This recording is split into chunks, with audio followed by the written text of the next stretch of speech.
All right, just final in Big D. After going down 21-0, it's 24 unanswered and a winner at the horn for Brandon Aubrey. The Cowboys come all the way back and stave off that dying light for at least one more night. Aubrey with the game winner. Dak with the comeback. Birds down bad. All right, in studio with the fellas to assess some of what we saw there. And wow comes to mind here. 21-0 feels like game wrapped. Eagles putting their foot down in the first half, but something changed, Mac. Something completely flipped on its head. I don't know if it was more balls to George Pickens. I don't know if it was something that was said at halftime. What did you see that changed in this game? They got number 3 involved. George Pickens has become the wide receiver 1 for the Dallas Cowboys. And it's okay.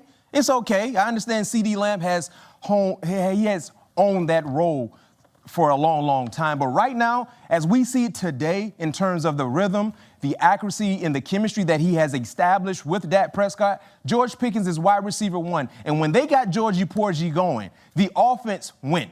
9 receptions for 146 and a touchdown on 9 targets. Man. That's a 100% completion rate when Dak Prescott threw the football to Georgie Porgy. Anywhere in here. Anywhere. Anywhere. Some of those were not easy catches. Exactly. And some of those he was defended by 2 guys.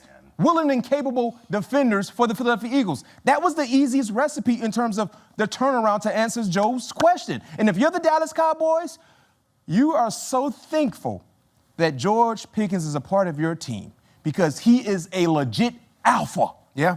He can do damage anywhere in the offensive formation, and he does so with a smooth nature. He just glides. We talked about the win last week against the Raiders and how this could, kind of jumpstart some positive momentum for their playoff lives. And we said we needed to see them do it again. It was a bit ugly and scary at times, but you said 24 unanswered? How many? Yep. 24 unanswered. So, but here's the other thing. Not just 24 unanswered. Dak Prescott threw an interception in the red zone. Yeah. Brandon Aubrey missed a field goal. Yeah. Missed a field goal. Yep. Turban fumble going into scoring area. So this, for me, is about a lot more. We're going to have another week about Eagles offense conversation. I understand and I want to respect what George Pickens just did in the Dallas Cowboys. This is going to be another week where we're talking about the Philadelphia Eagles offense because the first quarter, what were they doing? They were getting A.J. Brown involved. They were listening to what A.J. Brown had been saying.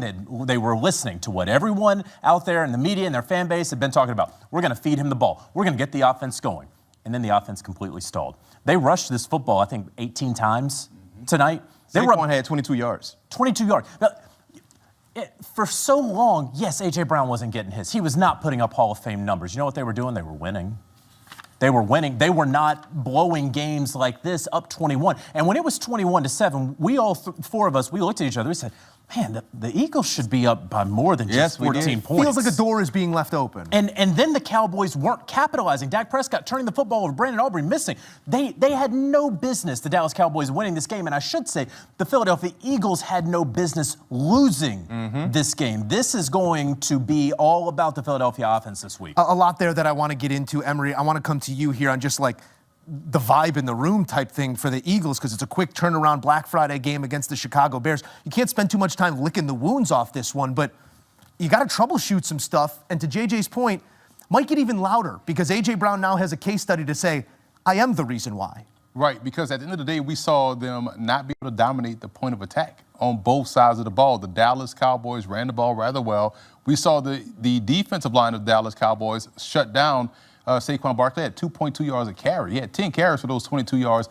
And they adjusted and they took away the passing game because Jalen Hurts was super crisp in the first half. So now when you look at what Chicago brings to the table, the pass rush comes in waves. Their ability to play fast on both sides of the ball. The Eagles are more methodical in their approach on both sides of the ball. Their secondary gave up a lot of big plays. So if you're Caleb Williams in that passing game, you're looking like, wow, well, we have an opportunity to make some big plays against this secondary because they haven't found a way to consistently get pressure. But we talked about this last week when the Cowboys played. It was like they're going to get better defensively each and every week because you got Quentin Williams in there now. He had a sack today. You had Shuvon Ruvell, 2 solo stops at cornerback. You had DeMarvion Overshown, 4 solo stops at linebacker. So Osa had a sack. Osa had a sack. So now the defense that was a legit liability has now caught up to the offense. And this was the type of game the Cowboys usually lose. Usually would lose. And so they found a way to win despite not playing their best game possible, which is a scary sign come down the way. They're rounding into form at the right time, and doesn't feel like there's a lot of time to waffle right now for the Cowboys yet, and still you get this big win, you take a step closer to being actually in that playoff conversation. For the Eagles, it's another divisional loss. Their last loss coming to the New York Giants, and now one here to the Dallas Cowboys. You sometimes look for that come to Jesus moment as a team, Mac. Can this serve as that for an Eagles team that we know is supremely talented? And talk to me about what's going on up front, because the Saquon Barkley's numbers are head scratchers. Yes. He came into this week averaging 66 yards for each game. Yeah. He was averaging 125 a year ago. What is the issue right now? How much is up front? How much is maybe just a moment of hesitation for Saquon? Well, injuries clearly have played a part. Juergens missed time. Lane Johnson didn't participate today. So they're dealing with injury. Landon Dickerson has been in and out of the lineup also. So clearly the continuity that we saw in 2024 hasn't been there in 2025, and that has played a significant role in the Saquon Barkley not looking like the Saquon Barkley that we saw in 2024. Heck, right now, Saquon Barkley isn't looking like the New York Giants' Saquon Barkley. When you look at all the issues they had on their offensive line, he still gave you some things in spurts, right? And I think to Emery's point, I think this is a lot to do about the Eagles and what they're not doing offensive line-wise, but this also has a lot to do with the Cowboys and the new moves they've made to shore up their interior. When you bring in guys like Quentin Williams along with Kenny Clark, who you already had with Osa, you're trying to get better in the interior. When you bring in a guy like Logan Wilson, a 3-down linebacker, you're trying to improve in the run element because those guys help the guys in the secondary play better. And when you look at the issues offensively, the block, the missed field goal, the fumble, the interception, usually the defense for the Cowboys would fold. Yep. Fold like a napkin, right? But what they did, they bolted back up, and they gave their offense the necessary possessions to win this ball game. Remember I used to always say with the Cowboys, all you need to do is get 4 stops defensively. They can get those easily now. Yeah. Now they're getting more, which could be a scary sign for this team if they get a legit shot to get into the playoffs. You wonder in that NFC if it is too little too late. 10, maybe 11 is going to be the going rate there, not just for divisions, but for the wild card with what you see going on in the North and elsewhere. You got to win each and every one of them. It's come from behind 24 unanswered, what matches the largest comeback victory in franchise history for Dallas. We talk about the short week for the Eagles, even shorter for the Dallas Cowboys who play on Thanksgiving, JJ. Not just they play on Thanksgiving. Let's consider the opponent. It's the Kansas City Chiefs.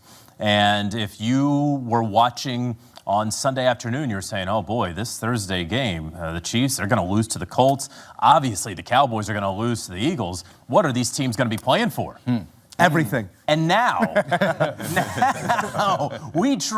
of course, we were already going to tune in on CBS on Thanksgiving Day. There's no doubt about it. Who else? But now everybody's tuning in. It's different, right? On this one. And so I absolutely cannot wait for this, and I think that you guys make a fantastic point about this defense. Obviously, it has gotten better because it could not get worse, but it has gotten better because of the additions that they've made there. They're already gelling. They're congealing, and even the pieces that were there, it's not just those guys, but being in Matt Eberflus's defense and understanding sort of the nuances took those guys a little bit.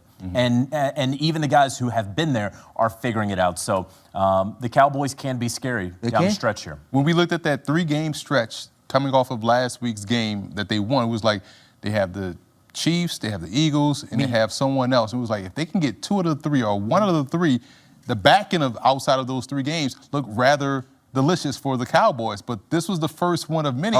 And you have to like their matchup against Kansas City. So the 3-game stretch is Philly, Kansas City, and Detroit. Boom. There's your lane to get into the mix. Yeah. And 2-1, I think, would be. But if you look at the Cowboys, the way their offense and defense has improved, I mean, they could win it all. Look how delicious December looks. I need you to stop saying delicious, but to your point, they clipped the first one here. Maybe worse. This guy. Oh, we got a goodie.